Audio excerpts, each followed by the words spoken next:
सभी को प्रणाम। हम कर रहे हैं ध्यान मैं क्या हूँ। आइए नेत्र बंद करें, परमपिता परमेश्वर का आवाहन करें और उनसे प्रार्थना करें कि ये दिव्य ध्यान हमारे जीवन का एक अभिन्न हिस्सा बन जाए, हमारी आदत बन जाए। ऐसी श्रेष्ठ आदत जो हमें हमारी दिव्यता से मिला दे, जो हमारे भीतर के सद्गुरु का जागरण कर दे। एक गायत्री मंत्र इसी भाव के साथ ही उन सभी साथी आत्माओं के लिए प्रार्थना और परमात्मा से प्रार्थना कि ये वाइब्रेशन, ये ऊर्जा, ये दिव्य देव ध्यान अनंत समय तक अनंत लोगों के जीवन को गुरु इच्छा से प्रकाशित करता चले। ओम भूर्भुवः स्वाहा तत्सवितुर्वरेण्यं भर्गो देवस्य धीमहि धियो यो नः प्रचोदयात्। एक सुंदर ध्यान चल रहा है और गुरुदेव ने हमें पिछले स्वाध्याय में बताया कि जब छोटा बच्चा होता है और छोटा बच्चा कुछ गंदगी कर देता है तो उसमें कोई उससे घृणा नहीं करता, कोई उसके बारे में टीका टिप्पणी नहीं करता, कोई उसके बारे में गलत विचारता नहीं है और ना बच्चे को स्वयं अपने ऊपर शर्मिंदगी होती है, क्योंकि उसको एहसास ही नहीं होता है कि वो क्या कर रहा है। लेकिन वही बच्चा जब बड़ा हो जाता है और अपने कपड़े गलती से गंदे कर दे तो उसको हीन भावना हो जाती है, उसको शर्मिंदगी हो जाती है। ऐसे ही अगर हमारे पास कोई इन्फॉर्मेशन है, कोई नॉलेज है और अगर हम उसे सही तरीके से नहीं कर पाते हैं तो कोई हमारे अंदर है जो नॉक नॉक करके बोलता है कि ये रास्ता उचित नहीं है, कहीं कुछ मिस्टेक हो रही है। अगर ज्ञान ही नहीं है और नॉलेज ही नहीं है तो बात अलग हो गई। तो यही बात गुरुदेव कह रहे हैं कि जो इंसान आत्मचेतना में विकसित हो जाता है और जिसको अपने वो दिव्य गुण अनुभव हो गए होते हैं, जिसको ये समझ गया होता है कि कौन से गुण इस शरीर के लिए, इस विचार के लिए, इस मानव योनि के लिए उपयुक्त हैं और कौन से अनुपयुक्त, वो अपने आत्मा के निकट सहजता से जा सकता है। गुरुदेव कह रहे हैं कि क्या होता है, नीच विचार, हीन विचार, भावनाएं, पाश्विक इच्छा और शुद्र स्वार्थपरता ऐसे ही गुण हैं जिन्हें देखकर आत्मचेतना में विकसित हुआ मनुष्य घृणा करता है।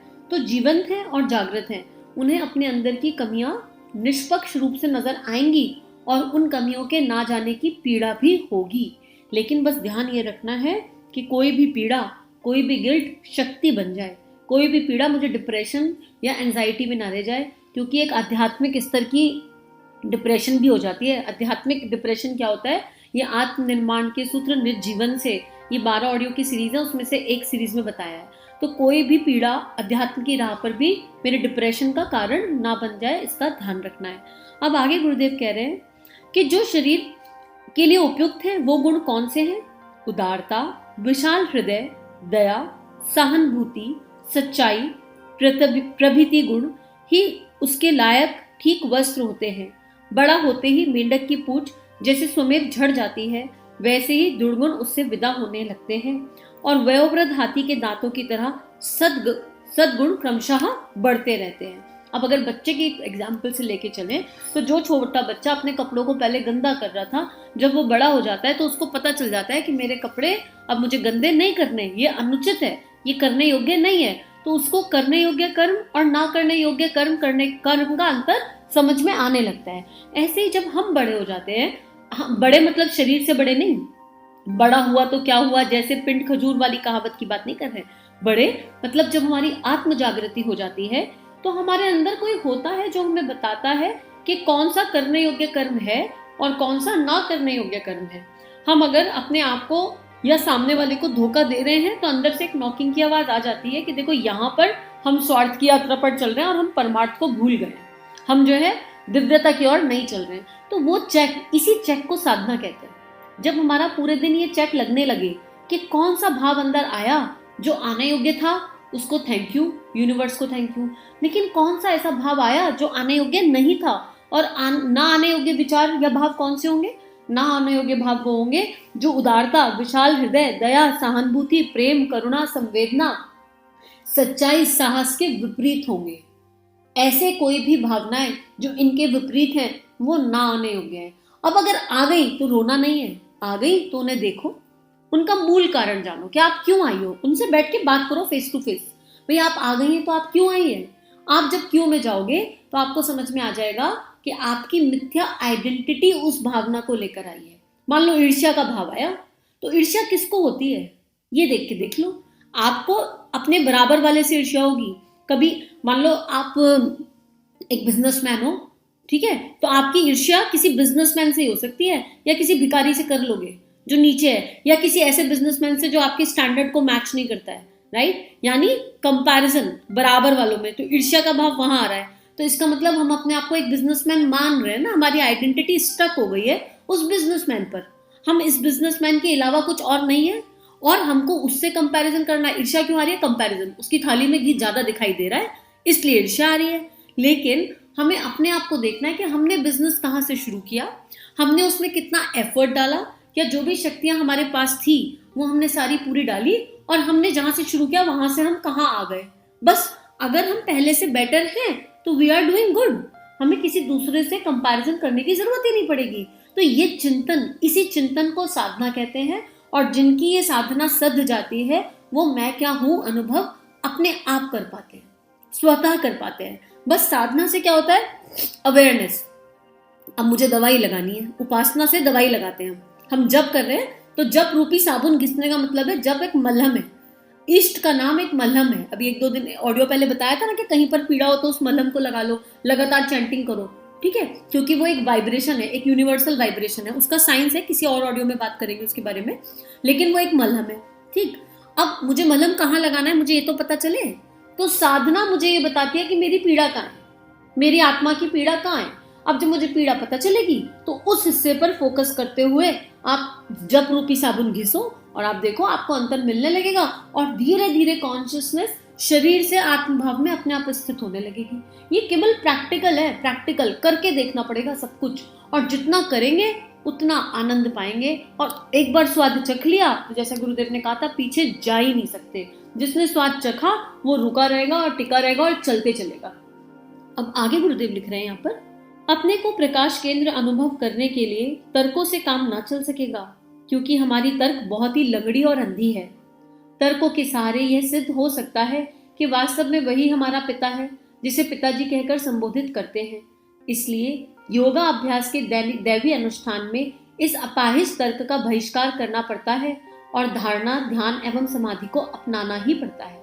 अब अगर किसी की लॉजिकल बुद्धि अभी भी चल रही है कि हम क्यों करें, ये सच है कि झूठ है, ये होना चाहिए, ये बेकार की बात है, तो गुरुदेव पहले भी बोल चुके थे कि अगर ये सब चल रहा है तो लौट जाओ, अपना समय बर्बाद मत करो, ठीक है। अब फिर से वही वार्निंग दे रहे हैं, अगर ये सब है मन में तो लौट जाओ, अपना समय बर्बाद मत करो, क्योंकि यहाँ पर पहले मानना पड़ेगा, फिर मानकर जीना पड़ेगा, और जब जियोगे तो अनुभव हो जाएगा। जैसे मैथ्स का पाइथागोरस या कोई भी थ्योरम होता है, मान लिया A = B, और जब मान लिया तो उसके बाद hence proof, step step step, और लास्ट में हम कहते हैं हैंस प्रूफ।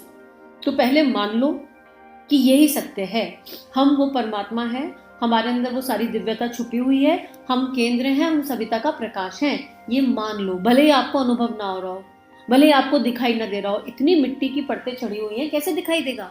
इतने जन्म जन्मांतर की मिट्टी है, और इस जन्म में भी कोई कम मिट्टी चढ़ाई है क्या? पता नहीं कितनी चढ़ा रखी है, तो कैसे दिखाई देगा? इसलिए मान लो, और उसके बाद वो स्टेप फॉलो कर लो जो बताए जा रहे हैं, और धीरे धीरे जब स्टेप फॉलो करेंगे तो हैंस प्रूफ हो जाएगा कि A = B, यस मैं वो दिव्य सोर्स हूँ, I am the divine frequency, I am the divine universe, I am the divine love, I am the divine magic, I am divine divine, and I am the divinity inside. सब कुछ अपने आप proof हो जाएगा। इसलिए धारणा, धारणा क्या? मैं केंद्र सूर्य, मैं वो केंद्र हूँ। ध्यान, उसका ध्यान, चारों तरफ से उस सूर्य की दिव्यता मेरे ऊपर आ रही है, और मैं सूर्य मतलब सविता बोलना है, जब मन में बोलेंगे तो सविता बोलेंगे, पर इमेज देखेंगे तो सूर्य की देखेंगे, और वो दिव्यता मेरे ऊपर आ रही है। रोम रोम से हम उस प्रकाश को एब्जॉर्व कर रहे हैं चारों तरफ से, और फिर बाहर जो भी कुछ दिख रहा है, अब विचार तो आएंगे ही ना धारणा करने के बाद। अब ये विचार कौन है? ये विचार जो सूर्य के चारों तरफ ग्रह नक्षत्र घूमते रहते हैं, जिनका सूर्य पर कोई प्रभाव नहीं होता, उसी तरह मेरे चारों तरफ ये संसारिक विचार घूम रहे हैं, और मैं इनको देख रहा हूँ क्षितिज में सेंटर में बैठकर, पर ये मुझ पर कोई प्रभाव नहीं डाल रहे, क्योंकि मैं सूर्य हूँ, और कोई भी विचार मुझ तक ज्यादा आ रहा है तो वो भस्म हो जाएगा, वो आने की हिम्मत ही नहीं कर सकता।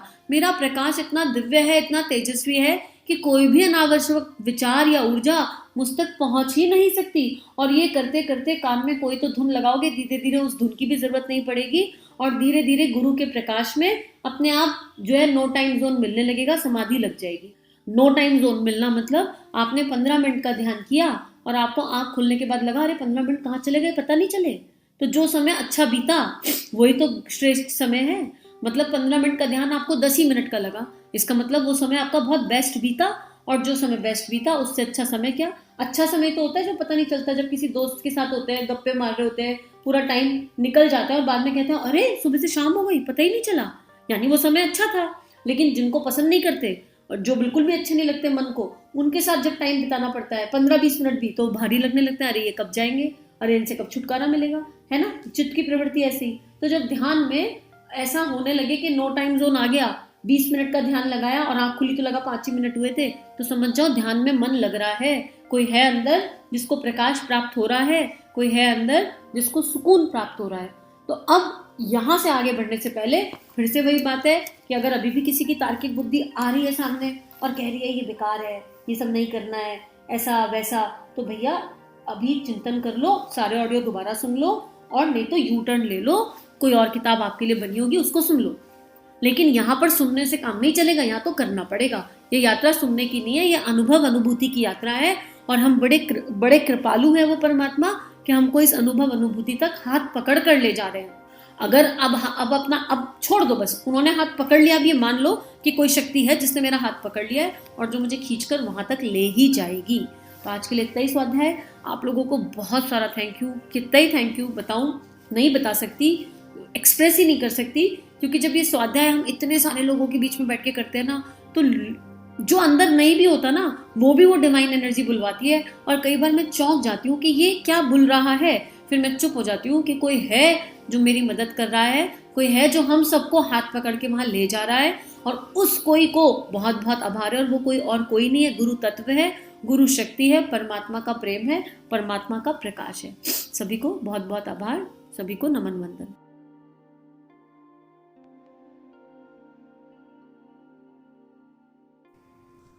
हमारे YouTube चैनल को सब्सक्राइब कीजिए और बेल आइकन पर क्लिक कीजिए ताकि आने वाली सभी वीडियो की नोटिफिकेशन आपको मिलती रहे। आप सभी को बहुत बहुत थैंक यू।